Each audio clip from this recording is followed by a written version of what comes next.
नमस्कार प्यारे साथियों, कैसे हो? प्यारे विद्यार्थियों, महिंद्रा ईस एकेडमी के इस बृहद प्लेटफॉर्म पर या आपके परिवार में आप सभी का बहुत बहुत स्वागत है। साथियों, आज हम पढ़ेंगे आज की क्लास में भारतीय अर्थव्यवस्था के बारे में। परिचय जो था मैंने आपको कल बताया था, कितने टॉपिक 21 टॉपिक के माध्यम से हम भारत का जो सामान्य परिचय है उसके बारे में अध्ययन करेंगे। ठीक है, पहला टॉपिक था आपका भारत का सामान्य परिचय, उसके बारे में अध्ययन करेंगे।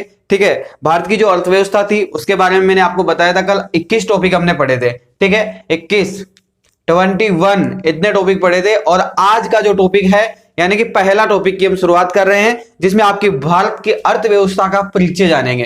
ठीक है, भारतीय अर्थव्यवस्था, देखिए अर्थव्यवस्था, भारतीय अर्थव्यवस्था की हम बात करेंगे। ठीक है, भारतीय अर्थव्यवस्था के बारे में हम पढ़ रहे थे और उसका 20 टॉपिक में से पहला टॉपिक की हम बात करेंगे जो कि आपके भारत की अर्थव्यवस्था का परिचय है। पहला टॉपिक आपका क्या है? भारत की अर्थव्यवस्था का परिचय क्या है? अर्थव्यवस्था का परिचय के बारे में देखिए साथियों, अर्थव्यवस्था का जो परिचय है इसके तहत हम बहुत सारी चीजें जानने वाले हैं। पहले हम टॉपिक्स वाइज अध्ययन करेंगे। ठीक है, पहले मैं आपको टॉपिक बता देता हूं कौन कौन से टॉपिक्स में हम इसका अध्ययन करेंगे, इसका परिचय जानेंगे, क्योंकि यह भी बहुत बड़ा विस्तार है इसका भी। ठीक है, जो इकोनॉमी है, इसका जो इकोनॉमी है उसका परिचय, सामान्य परिचय बहुत बड़ा है। देखिए सामान्य परिचय में आपके क्या क्या है। पहला टॉपिक आप जैसे लिख सकते हैं, देखिए निराशाजनक विज्ञान कही गई है, यानी कि जो आपकी इकोनॉमी है यानी कि अर्थशास्त्र को क्या कहा गया है? निराशाजनक। ठीक है, निराशाजनक विज्ञान कहा गया है। निराशाजनक क्या कहा गया है? विज्ञान कहा गया है। ठीक है, क्यों कहा गया है इसके कारण और इसके बारे में हम अध्ययन करेंगे। यानी कि मैंने आपको एक चीज बताई थी कि इकोनॉमी पढ़ते समय मैंने एक बात बताई कि अर्थव्यवस्था या अर्थशास्त्र कहते किसे हैं? जो विज्ञान असफल विज्ञान को क्या कहते हैं? अर्थशास्त्र कहते हैं। ठीक है, तो उसी के बारे में पहला टॉपिक आपका उसी के संदर्भ में पढ़ेंगे कि जो निराशाजनक जो विज्ञान है वो क्यों कहा गया है अर्थशास्त्र को, इसके बारे में हम अध्ययन करेंगे। ठीक है, इसके बाद में आपका अगला टॉपिक है, देखिए दूसरा नंबर का टॉपिक हम बात करें तो अर्थशास्त्र की परिभाषा क्या होती है। अर्थशास्त्र की परिभाषा क्या होती है इसके बारे में अध्ययन करेंगे। ठीक है, अर्थशास्त्र की परिभाषा के बारे में अध्ययन करेंगे। ठीक है, ये टॉपिक आपको सब याद होने चाहिए, क्योंकि इन्हीं टॉपिकों से आप क्वेश्चन का आंसर दे पाएंगे।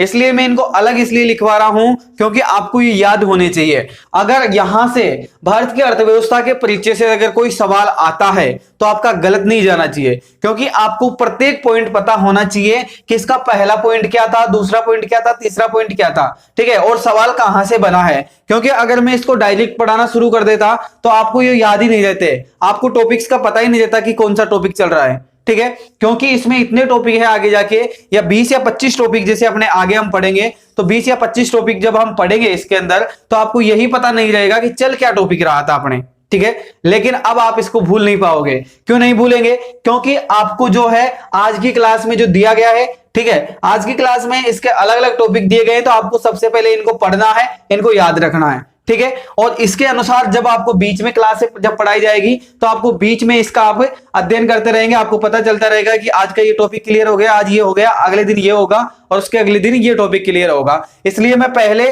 आपको सारणी के अनुसार सिलेबस लिखवाता हूं। ठीक है, पहले मैंने सिलेबस का विस्तार पढ़ाया है आपको कि सिलेबस में ये चीजें पढ़नी है। अब इसके बाद में मैं जो टॉपिक पढ़ाने जाऊंगा, यानी कि जो टॉपिक है अर्थव्यवस्था से संबंधित परिचय, यानी कि उसके बारे में उस टॉपिक के अंदर कौन कौन से टॉपिक हम पढ़ेंगे और यहां से जो सवाल आएगा उसका आपको जवाब किस प्रकार से देना है, ये चीज मायना रखती है सबसे ज्यादा। ठीक है, इंपॉर्टेंट यही चीज है कि आपको इस चीज के बारे में पता होना चाहिए। तीसरा आपका क्या है? विशिष्ट एवं समष्टि। मतलब इसका मतलब क्या होता है? यानी कि स्पष्ट रूप से, समक्ष रूप से, या फिर धारणा के रूप में, अवधारणाओं के रूप में, या फिर मान्यता प्राप्त, जो विशिष्ट रूप से जो मान्यता प्राप्त हुई है उसके बारे में हम अध्ययन करेंगे। इकोनॉमी को जो विशेष चीज, ठीक है, विशेष जो उपलब्धि, या आप इसको कह सकते हैं विशिष्ट रूप से एक तरक्कीबंद, आप इसे कह सकते हैं, तो उस चीज के बारे में हम अध्ययन करेंगे कि अवधारणा एक मान्यता दी गई है, इसको विशिष्ट। इसके बाद में अगला टॉपिक है आपका अर्थशास्त्र या अर्थव्यवस्था। अर्थव्यवस्था किसे कहते हैं, अर्थव्यवस्था किसे कहते हैं, इसके बारे में अध्ययन करेंगे। ठीक है, अर्थव्यवस्था किसे कहते हैं, इस प्रकार का सवाल पूछा जा सकता है। ठीक है, मेंस में पहले भी पूछा जा चुका है ऐसा सवाल कि अर्थव्यवस्था से आप क्या समझते हैं। आपके शब्दों में अंतरराष्ट्रीय संबंध समझाइए, इस प्रकार का सवाल पहले पूछा गया है। तो हो सकता है कि इस प्रकार का प्रश्न रिपीट हो जाए कहीं, तो इस वजह से इस चीज को पढ़ना बहुत जरूरी है। उसके बाद में आपका जो अर्थव्यवस्था के जो क्षेत्र होते हैं, अर्थव्यवस्था के क्षेत्र क्या होते हैं, देखिए अर्थव्यवस्था के क्षेत्रों के बारे में अध्ययन करेंगे। अर्थव्यवस्था के क्षेत्र या प्रकार, क्षेत्र व प्रकार बात करेंगे। ठीक है, इस टॉपिक के माध्यम से अपन क्या पढ़ेंगे, अर्थशास्त्र जो है, अर्थव्यवस्था जो है आपकी, अर्थव्यवस्था के क्षेत्रों के बारे में और उसके प्रकार की, अर्थव्यवस्था कितने प्रकार की हो सकती है उनके बारे में हम यहाँ पर गहराई से अध्ययन करेंगे। ठीक है, उसके बाद में बुद्धि का चरण, अगला है आपका 7वां बुद्धि का चरण। बुद्धि का चरण से संबंध क्या है, समझ गए, बुद्धि से चरण, बुद्धि का चरण यानी कि मानसिक रूप से किस प्रकार से हम इसका लाभ उठा सकते हैं। ठीक है, इसके बाद में अगला टॉपिक है आपका जिसमें अपन पढ़ेंगे आर्थिक प्रणालियां। आर्थिक प्रणालियां क्या हो सकती है, आर्थिक प्रणालियों के बारे में भी हम अध्ययन करेंगे। तो आप सभी नोट करते चले साथ के साथ। ठीक है, इसके बाद में आपका 9वां है जिसमें आपके बाजार, ठीक है, इसके बाद में आपका आर्थिक प्रणालियां हो गई, उसके बाद में बाजार अर्थव्यवस्था हो गई, बाजार की अर्थव्यवस्था, बाजार की अर्थव्यवस्था, बाजार की अर्थव्यवस्था, अर्थव्यवस्था जो होती है बाजार की वो किस प्रकार की होती है, किस प्रकार निर्धारित किया जाता है, कब महंगाई बढ़ाई जाती है, कब घटाई जाती है, इन सब चीजों के बारे में हम गहराई से अध्ययन करेंगे इस वाले टॉपिक में। ठीक है, चलिए आगे चलिए। उसके बाद में आपका है बाजार की अर्थव्यवस्था हो गई, गैर बाजार अर्थव्यवस्था, गैर बाजार की अर्थव्यवस्था, गैर बाजार की अर्थव्यवस्था। ठीक है, गैर बाजार की अर्थव्यवस्था के बारे में हम अध्ययन करेंगे। चलिए ठीक है, सॉरी यहां पर क्रमांक गलत डल गए इसके, ये आपका 6 है। ठीक है, ये 7th, ये 8th, ये 9th हो गया। ठीक है, तो इस प्रकार से अब चलिए 10th की अगर हम बात करें यानी कि लास्ट का, जैसे 10वीं की हम बात करें तो मिश्रित अर्थव्यवस्था क्या होती है, मिश्रित अर्थव्यवस्था के बारे में पढ़ेंगे कि मिश्रित जो अर्थव्यवस्था होती है वो क्या होती है। इसके बारे में देखिए मैं आपको थोड़ा सा बताना चाहता हूं कि गैर बाजारी व्यवस्थाओं के बारे में आपने सुना है।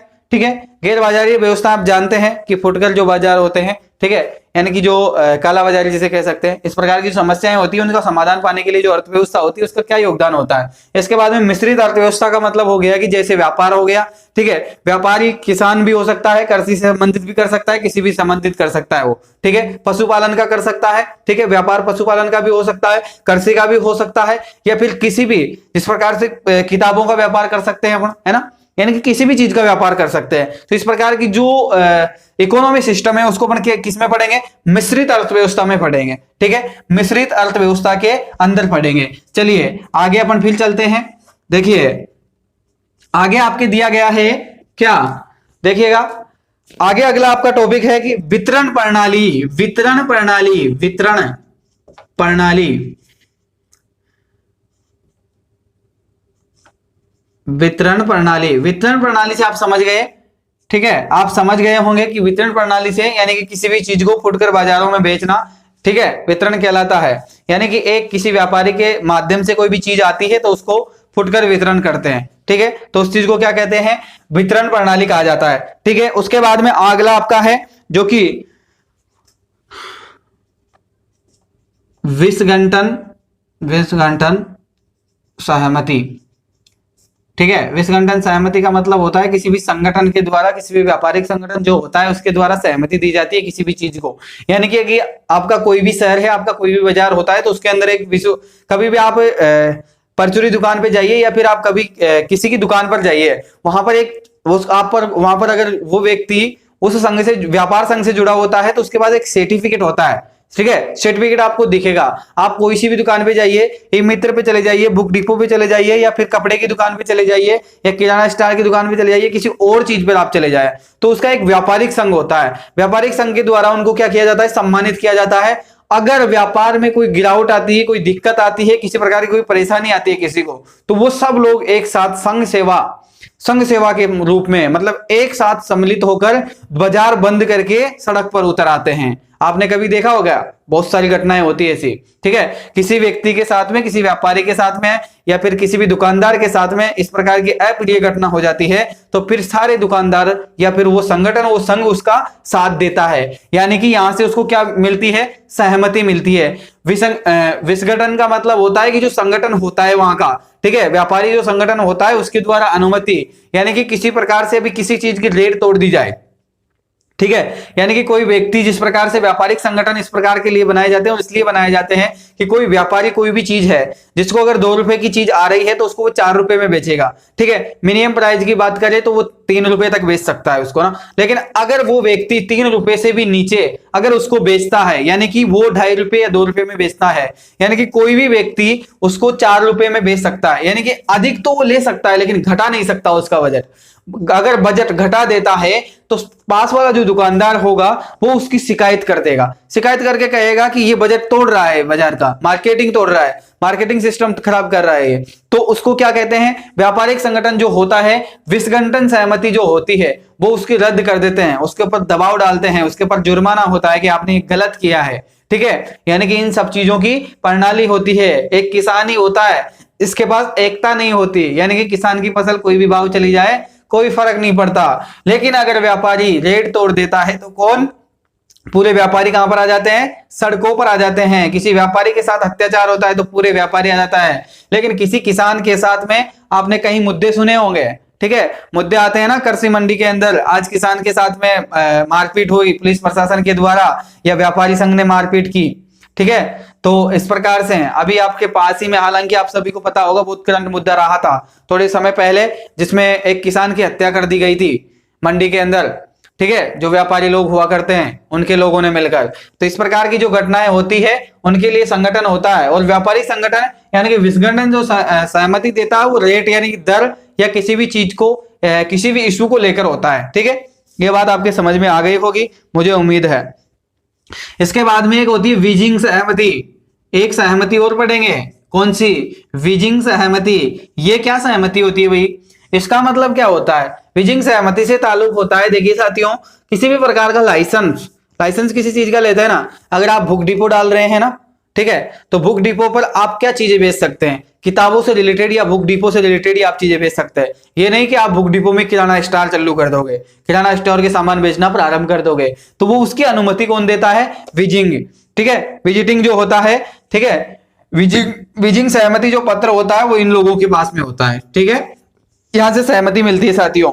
उसके बाद में सेठी योगी, ठीक है, सेठी योगी सहमति पत्र होता है, ठीक है। उसके बाद में अगला आपका होता है जिसमें आपको पूंजीवाद, ठीक है, पूंजीवाद को प्रस्तावना देना, पूंजीवाद, ठीक है, पूंजीवाद को क्या देना, प्रोत्साहन देना, पूंजीवाद को प्रोत्साहित करना, यानी कि पूंजीवाद जो कोई भी व्यक्ति होता है उसको प्रोत्साहित कर व्यापार करने के लिए, ठीक है। इसके बाद में अगला आपका टॉपिक है राष्ट्रीय आय के बारे में पढ़ेंगे, ठीक है। राष्ट्रीय आय क्या होती है बेटा, इसके बारे में हम यहाँ पर गहराई से अध्ययन करेंगे, ठीक है साथियों। राष्ट्रीय आय के बारे में हम बहुत गहराई से अध्ययन करेंगे, राष्ट्रीय आय को हम समझेंगे। अब यहाँ पर एक चीज समझ में आनी चाहिए आपके, जीडीपी, यानी कि जीडीपी का नाम तो सुना है, डी और पी, जीडीपी का नाम तो सुना है, लेकिन ये होती क्या है वास्तविकता, ये चीज नहीं जानते आप लोग। तो इसके बारे में पढ़ेंगे कि जीडीपी क्या होती है, किसी भी देश की जीडीपी किस प्रकार से बढ़ाई जा सकती है, किस प्रकार से गिराई जा सकती है और किस प्रकार से बढ़ सकती है, ठीक है। जीडीपी के बारे में इसमें वर्तमान समय में भी मैं जोड़ूंगा। जीडीपी इसलिए लाया हूं क्योंकि वर्तमान समय का मुद्दा है करंट, और यहां पर बहुत काम आएगा, और इसको वर्तमान समय की जो जीडीपी गिरी है उसके कारण सहित पढ़ेंगे इसको यहाँ पर, ठीक है। इसके बाद में आपको मैं और कुछ बताऊंगा आगे, करंट अफेयर्स में यहाँ पर कौन कौन से टॉपिक में जोड़ूंगा मैं अभी बता देता हूं आप लोगों को, ठीक है। इसके बाद में आपका सिस्टम आगे है, इस प्रकार से एक और होता है आपके, जिसको क्या कहते हैं, एनडीपी। एनडीपी का नाम सुना है, ठीक है, एनडीपी, ठीक है। इसके बाद में एक और होता है आपके, इस प्रकार की 3-4 संस्थाएं होती है। एनडीपी होती है, जीएनपी, जीएनपी, ठीक है, जीएनपी होती है। और आपके जो है एक होती है एनएनपी, एनएनपी, ठीक है, एनएनपी। इन सब चीजों के बारे में हम अध्ययन करेंगे। पहला आपने नाम सुन रखा होगा जीडीपी का, आप सभी को नाम याद होगा क्योंकि करंट मुद्दा है। आपको एनडीपी का नाम पता नहीं होगा, एनडीपी क्या होती है इसके बारे में मैं आपको बताऊंगा, जीएनपी के बारे में बताऊंगा, ठीक है। उसके बाद में एनएनपी के बारे में मैं आपको बहुत गहराई से बताऊंगा। चिंता ना करें इन सब चीजों को लेकर, ठीक है। चलते चलिए, केवल आप अभी इसको लिखिए, इसको याद कीजिए, समझिए कि क्या क्या चीजें अपन को पढ़नी है। इसके बाद में राष्ट्रीय आय और लागत और मृत्यु, राष्ट्रीय आय, मूल्य की लागत और मूल्य, राष्ट्रीय आय के बारे में, ठीक है। राष्ट्रीय आय हो गई, मूल्य हो गए और लागत हो गई, ठीक है। यानी कि कोई भी व्यापारी जो करता है, व्यापार जो करेगा वो क्या क्या करेगा, राष्ट्रीय हित में, यानी कि राष्ट्र के द्वारा जो भी मूल्य लिया जाएगा, जो भी टैक्स लिया जाएगा वो देगा, ठीक है। मूल्य क्या होता है उसको वो फिक्स करेगा। उसके बाद में उसकी लागत क्या होती है, यानी कि उसके ऊपर कितना खर्चा बैठ रहा है, उन सब चीजों को जोड़कर आगे जाकर वो ग्राहक को देगा, ठीक है। यानी कि किसी भी कंपनी को कोई भी चीज बेचनी होती है तो सबसे पहले क्या करेगा, पहले वो राष्ट्रीय खर्चा निकालेगा, जिसको आप जीएसटीसी बोलते हैं, ठीक है। राष्ट्रीय खर्चा निकालेगा जीएसटीसी का। उसके बाद में उसका मूल्य निर्धारित करेगा, जीएसटी से निकालकर उसका मूल्य निर्धारित करेगी कंपनी, और उसके बाद में एक व्यापारी को दे देंगे, ठीक है। वो व्यापारी उसका लागत यानी कि उसका किराया वसूल करेगा। उसके बाद में उसका स्वयं का जो समय खर्च हुआ है उसका खर्चा निकालेगा, और उसके बाद में वो अगले व्यापारी को बेच देगा। और अगले व्यापारी क्या करेंगे, फिर अपने अलग अलग शहरों में बड़े बड़े जो कॉन्ट्रैक्ट होते हैं उनको बेच देंगे, और बड़े बड़े शहरों से जो बड़े बड़े दुकानदार होते हैं उनसे छोटे छोटे तक जाती है। यानी कि 5 रुपए की चीज यहाँ पर आते आते 10 रुपए की हो जाएगी। 5 रुपए की चीज कंपनी से मिलती है तो वो चीज यहाँ पर 10 रुपए की हो जाएगी, क्योंकि यहाँ पर 5 आदमी बीच में काम कर रहे हैं, तो वो भी 1-1 रुपया बचाएंगे अपना, ठीक है। इस प्रकार से चलिए आगे चलिए, देखिएगा अगला आपका राष्ट्रीय आय का संशोधन विधि। राष्ट्रीय आय की जो संशोधन विधि होती है, वर्तमान समय में करंट अफेयर्स भी मैं इसमें जोड़ूंगा, ठीक है। राष्ट्रीय आय संशोधन, राष्ट्रीय आय संशोधित दिख रहा है क्या आपको, संशोधित विधि, ठीक है। इसके बाद में इधर लिख लेते हैं, ठीक है, संशोधित विधि हो गई। इसके बाद में आइएगा, इधर साइड आपको दिख जाएगा, देखिएगा संशोधित विधि हो गई। इसके बाद में जीवी एवं जीडीपी की तुलना करेंगे। जीवी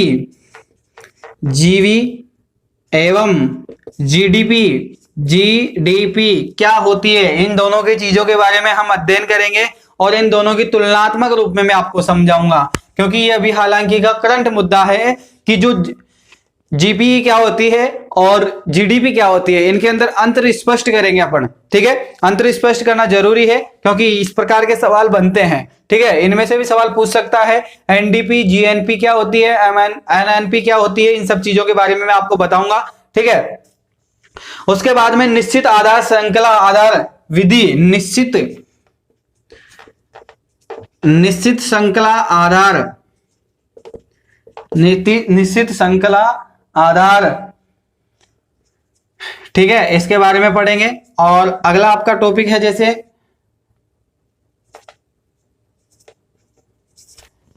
ठीक है, आर्थिक सांख्यिका की स्थायी समितियां, आर्थिक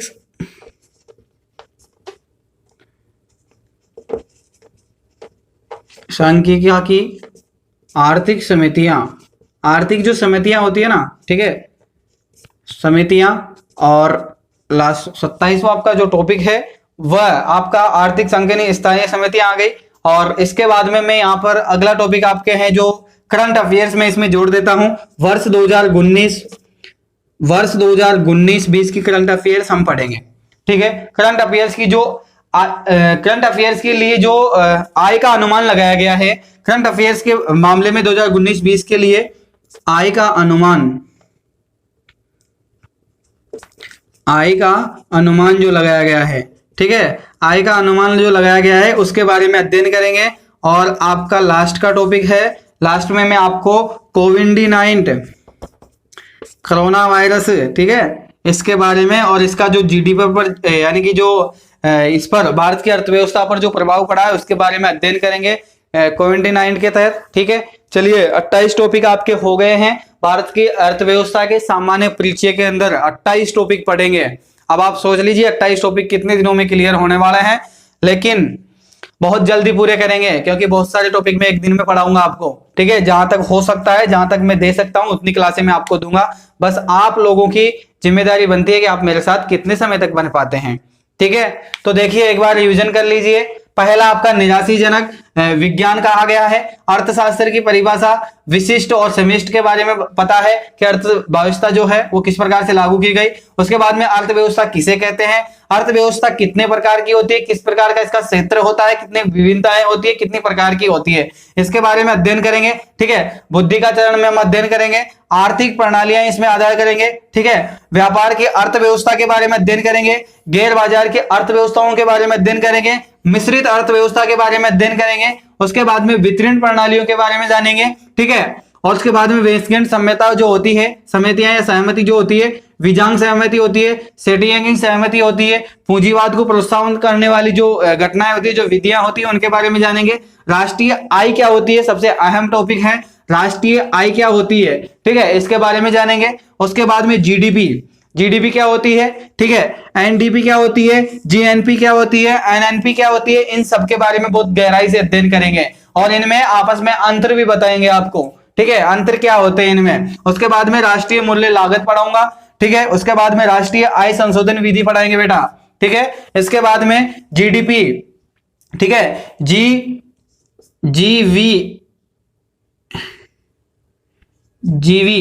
ठीक है, जीवी और जीडीपी में क्या अंतर होता है इसके बारे में पढ़ेंगे।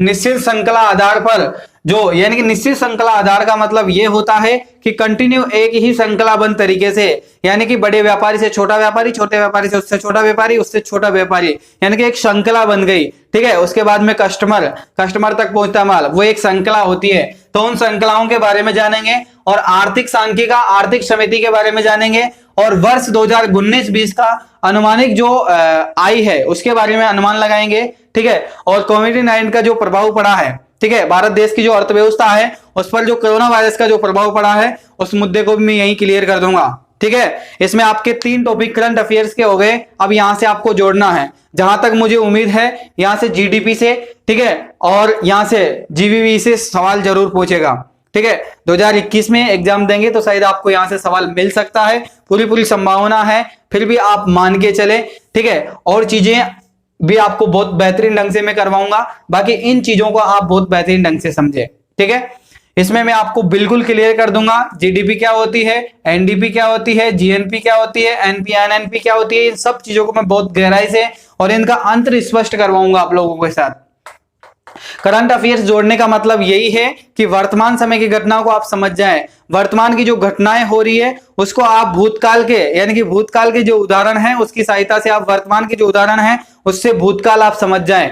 इस वजह से मैं वर्तमान की जो घटनाएं होती है करंट अफेयर्स की मैं इसमें जोड़ रहा हूं और यही चीजें आपको बहुत इंपॉर्टेंट होती है। यही चीजें बड़ी बड़ी कोचिंग संस्थान में नहीं बताई जाती, क्योंकि इसके लिए ये कहा जाता है कि जो टीचर इस प्रकार की जो चीजें बताता है, यानी कि जो शिक्षक ये बातें बताता है वह अपने आप के पैर पर कुल्हाड़ी मारता है। क्यों मारता है इसके बारे में तो बड़ी बड़ी संस्था या कोचिंग वाले जाने।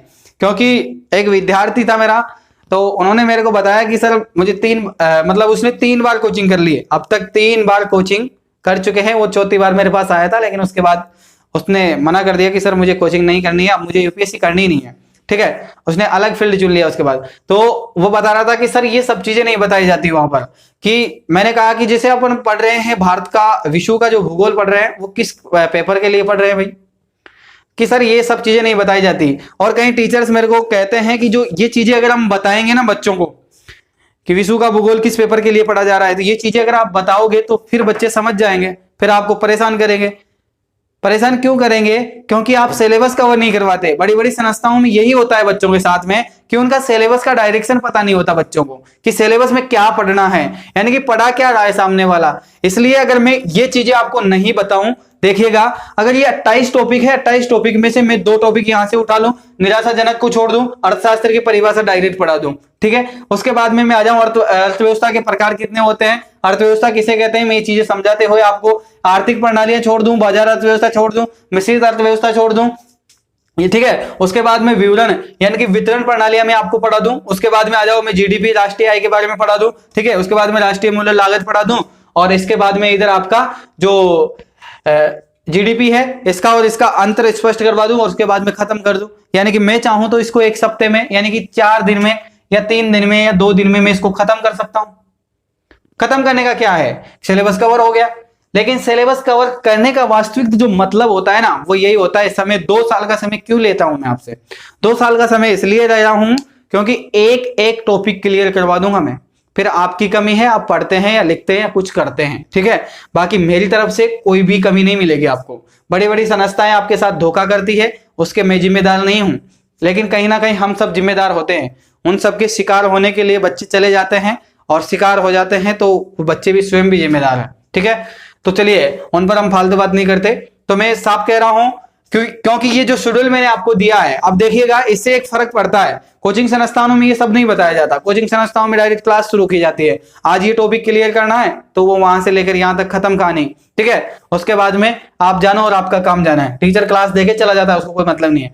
लेकिन मैंने आपको ये शेड्यूल क्यों बताया पहले, क्योंकि अब मैं जब भी टॉपिक पढ़ाऊंगा ना, पहला टॉपिक अगर मैंने पढ़ा दिया, निराशाजनक पढ़ा दिया, अर्थशास्त्र की परिभाषा बता दी, उसके बाद में अर्थव्यवस्था किसे कहते हैं, अर्थव्यवस्था के प्रकार मैंने पढ़ा दिए, ठीक है। तो आपको पता है 5 टॉपिक आज क्लियर करवाएं तो कल से बुद्धिचरण वाला टॉपिक चलेगा, और मैं बुद्धिचरण वाले को छोड़ दूं, आर्थिक प्रणालियां छोड़ दूं और बाजार के अर्थव्यवस्था पर आ जाऊं। यानी कि 2 टॉपिक छोड़कर अगर मैं अगला टॉपिक पढ़ाऊंगा तो आप लोग मुझे कमेंट करके बताएंगे कि सर ये 2 टॉपिक कहां गए। आप मुझे मैसेज करेंगे, कॉल कर देते हैं बच्चे, कॉल करते हैं कि सर 2 टॉपिक कहां गायब कर दिया आपने, ठीक है। तो यही कारण होता है, ये मेरा वास्तविक चरित्र दिखाता है, ठीक है। मेरा आईना है ये चीजें क्या है, मेरा आईना बताती है कि आप क्या कर रहे हो, और आप लोग मेरा आईना हो। आप खुद मुझे बताते हो कि आप कर क्या रहे हो, क्योंकि यही मेरी कमजोरी है। मैं आपको पहले ये सब चीजें समझाता हूं, सब चीजें देता हूं, लेकिन यही एक अच्छे शिक्षक की से तात्पर्य है कि जो व्यवसाय बना रखे हैं ना ये लोग, इस व्यवसाय को खत्म करना है। शिक्षा को व्यवसाय नीति बना लिया लोगों ने, अपना बिजनेस बना के छोड़ दिया लोगों ने, ठीक है। लाखों करोड़ रुपए सालाना कमाते हैं, लेकिन कोई फायदा नहीं। गरीब बच्चों का पैसा खाकर कोई व्यक्ति अमीर बनता है ना, तो ज्यादा समय तक वो पर्वत पर टिकेगा नहीं, वो पर्वत जल्दी बिखरेगा, ठीक है। यानी कि मंजिल तो खड़ी कर ली लेकिन वो गिरेगी जल्दी, क्योंकि गरीब का खून पसीने का पैसा आप ले रहे हो, और उसको अगर सत्य कंटेंट नहीं दे रहे हो ना, तो ये आपकी सबसे बड़ी मूर्खता है, ठीक है। तो ये सब चीजें लोगों को सोचनी चाहिए, मानवता होनी चाहिए इतनी सी, लेकिन लोगों के अंदर मानवता खत्म होती जा रही है धीरे धीरे, ठीक है। केवल इकोनॉमी यानी कि पैसे पैसे चाहिए और कुछ नहीं चाहिए, ठीक है। इसलिए मानवता का खत्म करते जा रही है मानवता को। लेकिन मेरे साथ और मैं किसी के साथ ऐसा नहीं करूंगा, कभी नहीं करूंगा, मेरी लाइफ में कभी नहीं करूंगा, क्योंकि मुझे मानवता का महत्व पता है, मानवता क्या चीज होती है, ठीक है। तो इस चीज की एक शिक्षक को मायनों में रहना चाहिए, दायरे में रहना चाहिए। तो मैं यही कहना चाहता हूं, बाकी आप सभी भी समझदार हैं, ठीक है, और ज्यादा कुछ नहीं कहना चाहता, ठीक है। चलिए इस प्रकार से अर्थव्यवस्था के बारे में हम अध्ययन करेंगे। अर्थव्यवस्था का सामान्य परिचय है बेटा अभी तक तो ये, ठीक है, सामान्य परिचय है। आपको मैंने टॉपिक लिखवाए थे ना 21 टॉपिक है ऐसे ही, उनको सबको पढ़ेंगे बहुत विस्तार से। फिर देखते हैं इकोनॉमी में कहां से सवाल आता है साला। यूपीएससी में ससुरा कहीं से भी सवाल पूछे ना, यूपीएससी में कहीं से भी सवाल पूछे, क्या दिक्कत है, क्या फर्क पड़ता है, कोई भी सवाल पूछे, प्री में पूछे, मेंस में पूछे, पूछ ले। ज्योग्राफी में जोड़ दे कोई दिक्कत नहीं है, इकोनॉमी को जोड़ दे कोई दिक्कत नहीं है, ज्योग्राफी के टॉपिक को इकोनॉमी में जोड़ दे कोई दिक्कत नहीं है, इतिहास को भी इसमें जोड़ देना, क्या दिक्कत है। पढ़ेंगे इसी प्रकार से, सारी चीजें पढ़ेंगे इसी प्रकार से ना, इसको जोड़ के पढ़ेंगे, ऑलरेडी जोड़ के पढ़ेंगे। तो कहां से पूछेगा सवाल, पूछने थे, जहां से सवाल पूछेगा उत्तर देगा आप लोग, ठीक है। उत्तर देने के लिए तो रात दिन मेहनत कर रहे हैं हम, ठीक है। अभी भी देखो सर्दी है लेकिन पसीना आ रहा है, पसीना इसलिए आ रहा है क्योंकि कंटेक्ट देना पड़ता है भाई। चलिए, और बहुत जल्दी अगली क्लास में मिलते हैं। जय हिंद, जय भारत, जब तक के लिए धन्यवाद।